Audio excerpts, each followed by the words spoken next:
Tá go leor ainmhithe atá maol ag marachtan éiring sa látá na bhain.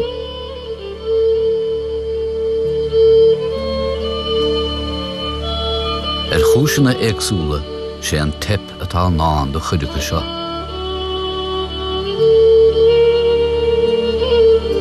Ón éirí siarnach is mó sais ainmhí éanlathe agus éisc éagsúla a bhair ar an oileánaín bheag chorthúil seo amach ó chósta hir na hórpa.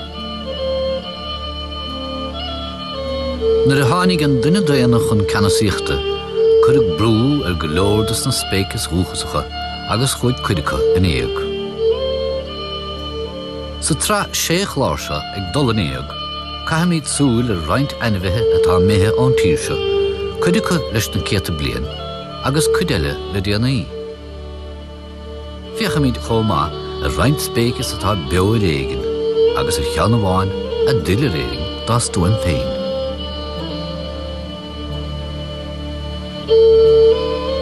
Tás ná míad ardras trí fiaghúil na héireann le ceannas na héanas riaga ar dain an grús cuitin, nó an chormhána mar a tugtaí ar an áiteanna in éiring trá. Bhíoch na grisise a bhfuil 8 druthe lehead sna scíthánacha ag póra in éiring trá, hartar 300 bliain áin. Bhíoch an léach ard le clos ar fuad na tíre.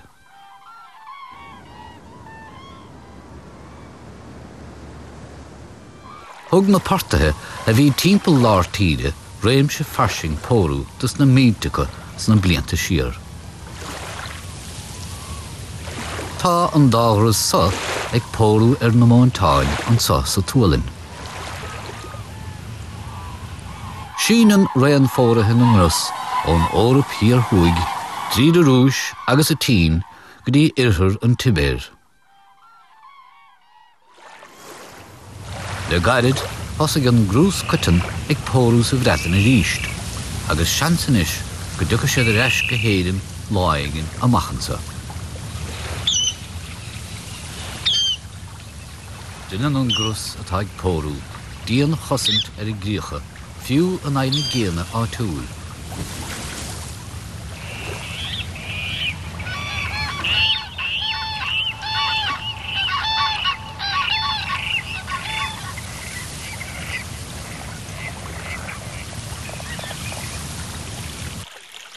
Is minic trí arúd go dtugtar grus ar an chor glas in éiring, cé nach bhfuil éon ghaoleatara. Is de bhar gur cor a thugtaí sa chaint ar an dá éon a ngéilge an darúd. Éon éanarach é an chor glas a éhan éisc. Éhan an grus feithidí agus plándaí, agus bíonn siad ag altú in an slóite almhúra sa dhíre. Ar fuad de cruinne, siar cho fada leis an aimse réamh staire, bhí an grus nó an chor ina chórtha ar fad síl, díalseacht, maisíocht, rathúnas agus siocháin. De bhar piseogas a tanaimsead in éiring, ní ísach daoine feabhail na cuide. Chleachtaigh na dríthe agus na filí dríocht a bhí bunathe ar an chor, ar a dtugtaí cor guaineach. Agus chuinnig an grus nó an cor mar a tugadar, a stádas i measc crístathe lua na héireann ó maith. Cor a bhí na feta ag naomh cholam cile, agus thugtaí an cléirech cuide ar dá bhar. Agus ar nó tá go leor pictúirí do chora, breacha i leabhar cheannis.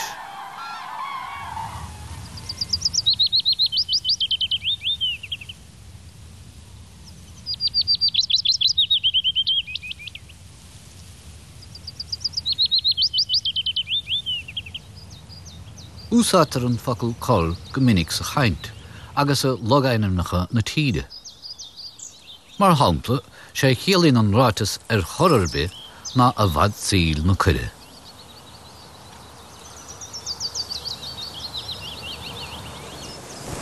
Tá sé san anim cor a garta nó cor a gorta, agus atí cora nó áit a chora.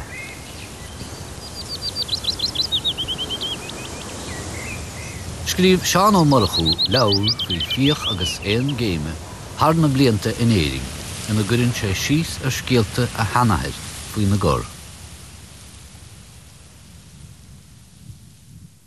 Thula mé caintear ag seanar a bhí go fóiléireacht. Cha sé híal a fíoch a fóiléireachtach sa gíoscach. Is minic a bhí mis sé leis nuair a bhí mé a glasúr.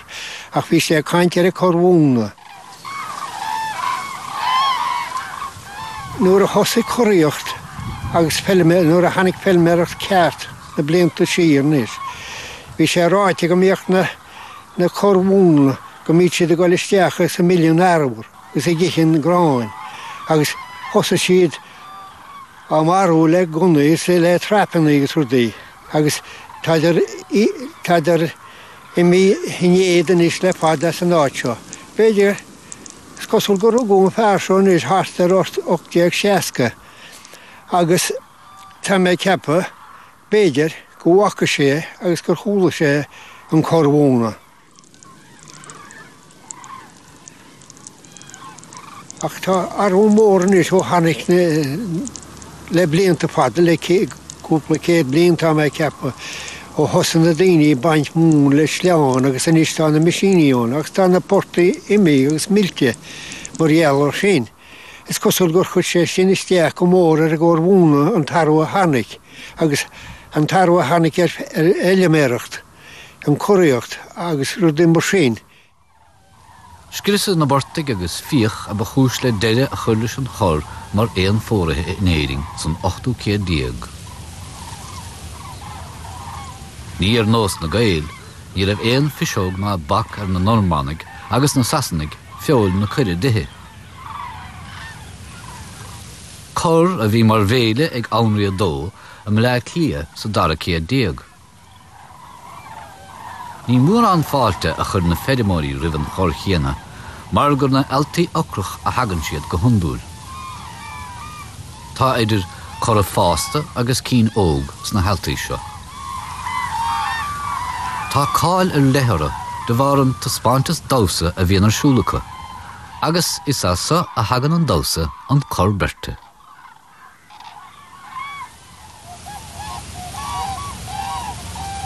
Is minic an cor a bháin ar aire agus tá an chudeile i gcithe.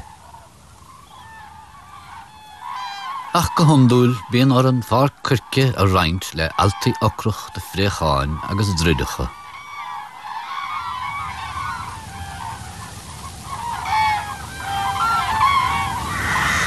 Mar sin féin, deabhlann sé nach bhfuil éon ghansanas bethe ann dus na héin go léir.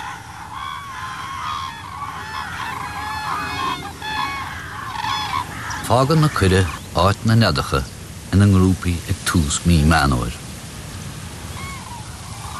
Bailíonn siad ag pointí réamh imirce so le dugann siad ó yes in altaí móra. Fágan na cuire lochlanacha an túlainn agus teann siad a dro an rank agus an Spáin a ggóir i dhéirigh. Is dócha gur fóraigh na héin atá le fiscinlinn sa sna riasca sa tibé agus tuisgurt na hórapa. Duine siad a mealach ar eis go dtí na suíomhanna céanna chun beithe le líon imirceóg. Ar nós an suíomh seo a barc náisiúnta Hartobedí sa tungáil lárnach. Tréis cúpla seachtainna gothú féin go tréan le geirí hírig a chur suas, leanan na héin ar an imirce fada níos fuide ó yes go dtí an gréig, le cuideacha a dul suir go dtí an Israel. Amsáin bíonn bár scríbe bainte machacha san Afric hir, mar a gahann siad an gíre.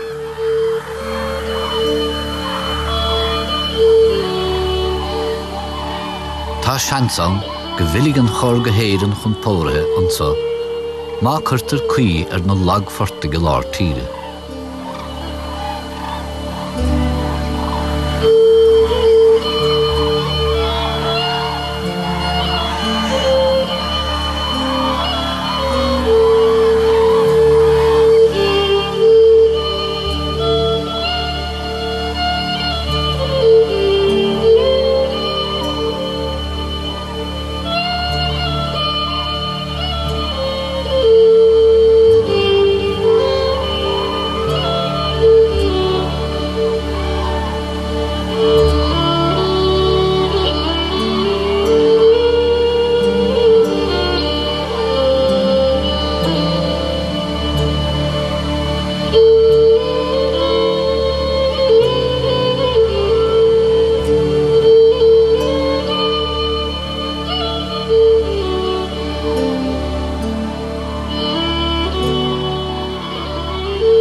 Tréis bhrisise, díra míidir anahí ag chosú leis an chor, a bhí mar ábhar bethe as na héadnig trád á raibh.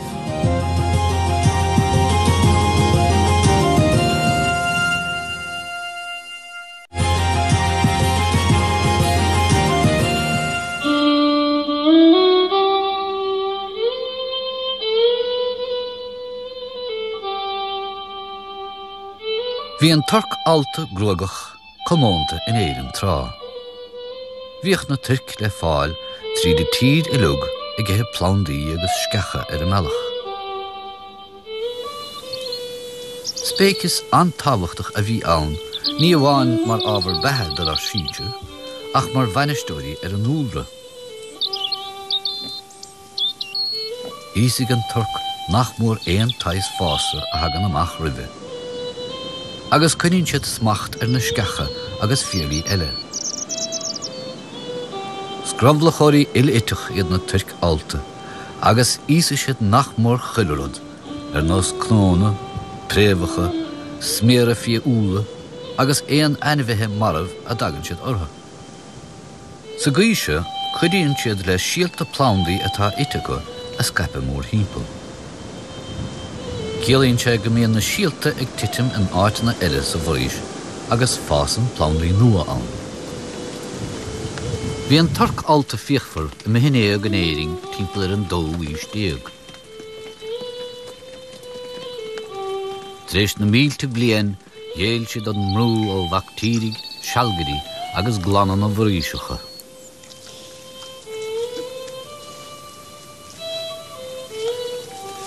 Tá siad fós bre láidir san órap lárnach, fiú go dtíon láthaine bhain. Is féidir le colach a bheith á mór le 400 punt meachan. Má tá siad gortathe, nó a sáin, is féidir le bheith har a bheith contúirteach. Is féidir na stártha nó na staríocail a bhíonn 60 a fás a úsáid mar gléas tochante nó mar gléas troda.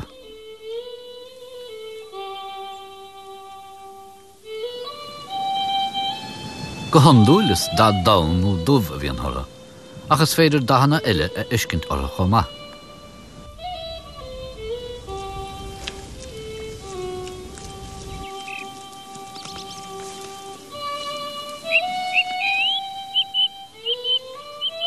Ar nó is as an torc a hialraigh an bhug chlóis mar atá sé gcuin sa láthaine bhain.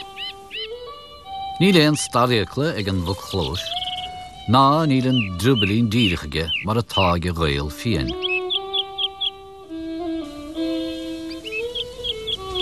Deirtar sa tanachas gur a gceann turc I gúnta chorcaí a mar ag an torc alta deirnach, agus gur son a bhaist an tainim ar a maile. Ní léon dáta crín tucha don achtra. Ahedolaí nó zoologist é David O'Leary, agus láirinn sé faoi cheangal ceann turc le muc fian na héireann. Sé ceann torc nó ceann torc an baile smó ag ceantar dúthalló. Tagan an anam ceann torc ón gréilge ceann torc nó ceann torc are the head of the boar. Tá lán le ganamtracha agus tradiisiún in éireann a bhaineann leis an torc alta. sé fin scéile bháin ná go maríoch an torc alta dearnach in éireann an seo. Sín an baile áling seo ar an áit a tagan na hain aló agus dúála le chéile. Is sean baile í mar tá le feicáil an seanna charnóg an bhargad agus a gá drihid chluithe atá an seo. Ní féidir amacht ón áid seo gan cuairteoirt ar an caisleáin ceann torc. Is leis an English National Trust an caisleáin seo, ach tá sé faoi cuairm an taisce. Ba é ceann den na caisleáin ba bhó agus isciúláinte a thógadh riamh ag taoiseach géalach. Nuair a bhí clán bhacárthaigh ina gcónaí sa chosláán álann seo, níd éon dát ná gur bhain torc alta ar an míochláir go minic acu. Tá anúchan denta ar an geangal a bhíoch idir mhuintir cheann turc agus an torc. Cuireann mhuintir bhacárthaigh bústéirí A bhuineach go leor gradam ina géird, ábhar fáil de bhunós na Turce, go díirich mar a dhéanacha winter hana ag dulabháid siar. Ó mí meanóir 2010 tá féle nua crothaithe a dhíríonn isteach chógaireacht na Turce agus mion sonraí eile uig a neirtar go gcuideann siad le duine sa leabaig.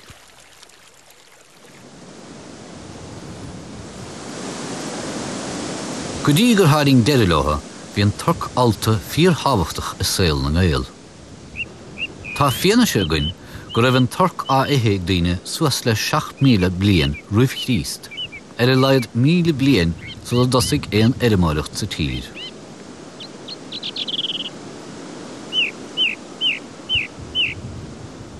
Tar éis sealgaireacht fia, sé fioch an Turc ba bhó a bhíoch ar bun sa chaltúr ása in éigean. Sa teannachas, bhíoch ar éon óg nó gile torc alta a bharú as héin sar an nghlacfaí leis mar bháldas na fianna. Agus deirtí gimíoch stór mhór Turc úr ráirithe ag na fianna agus iad ag olabhú saoin don híre fad amach rópa.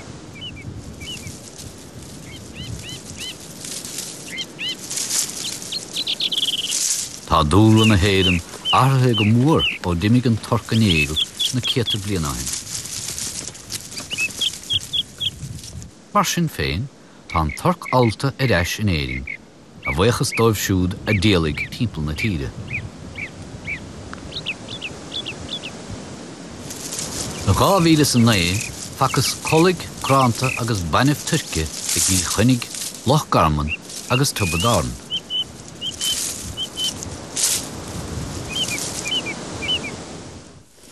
Berin an chráin idir 10 agus 10 san rach. Fanan na banaí le na máthir mar éanad grí go míonn siad thart ar 10. Don chéad cúpla mí, bíonn si á gothú lena cuid baine.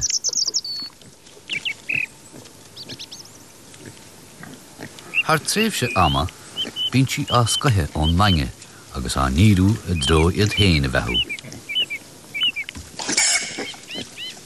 Mar a bhíonn an saoire ag sleanú hart, tá spanann si róibh le tochailt dá gcuid bia. Mar a míonn siad ag tochailt siad na bhforíseacha is féidir le damáiste eisteach dhéanamh don talamh. Sa bhór is ar thóir cnóna cuile agus dearcáin a bhíonn siad. Mar a eicinn sibh tá an bainmhíonn seo thar a bheith sásta a sé ag tóch sa fuiteach ag leanúint rian na gnóna sa gré. Gan é an sealgairí ná mac tíre na nia, ní éon bhil nó bac ar ás líon na dorc timpeall na tíre.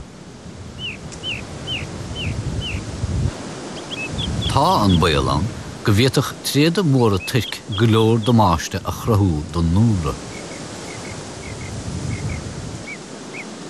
Díoteach an torc strací móra talún a hochailt, fás rodúchasach a bhile agus fiú galar a scape a measc anmhithe ferime. Deirtí go leanach spidóga an torc hart ag puca éon fios nó feithid a bheith tochailte níosaige. Mar a lean na blianta ar aig, hosnaigh na spidóga ag leanúint anmhithe eile timpeall na foríseacha ag glorg bia ar a gcuí chéana. Nuair a tháinig beithí agus anmhí clóis eile ar nós cuire sa dúig, thosaigh na spidóga á leanúint go díirich ar nós an torc agus an fia. Nuair a tugadh na hanmhithe ar eis go dtíon clós nó péáit na mídí seo gnáil, lean na spidóga iad agus mar sin chuirsiad a henne ar an mine daana. Thagach na spidóga ar sminigur bia a bhíoh fáca na nia ag daoine, agus mar sin hic siad mar a mian an duine bíon bia. Mar sin, sa látá nuamháin, is minicí effectar an spidóg hartar na tithe agus gádaoine mar a mian na hanmhithe á methú. Seans go gcoinníonn an spidóg súil ar an mloc chomá mar is anmhí eile a bhíonna tochailt go minic. Tá an broc ar cheandas na mamúil is frusta a aint. Ceandas na spéicas is ása in éiring an broc mar éon leis an dorc alta. Tá hartar 100,000 broc sa tír seo faoi láthir. Is títhe is mó effectoriad, ach is maró a bheith mogul lua maidin sa taurig agus an ghriana gairí. Go hundúil is hartar am roclach a bhíonn siad a githe. Ach ó am go chéile, tean siad ar gradaracht sa dúigh má gúid ag tochad de fréomhacha agus blebíní, fehidí agus piastí. Is mailó éon sais bethe, agus má factar bia a mud do chat nó do ghair, ní ach ag an brocha na dhéige. Nuair a bhíonn an broch ag gradaracht de stíthe, trasníonn sé fermacha agus cuilte. Le ahecht an turc alta sa dúigh, caithigh an dá spéiclis teachtar I chéile sarvád.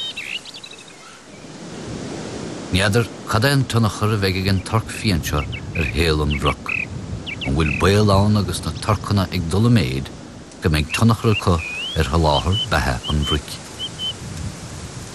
Begar an fannacht go bheicimid.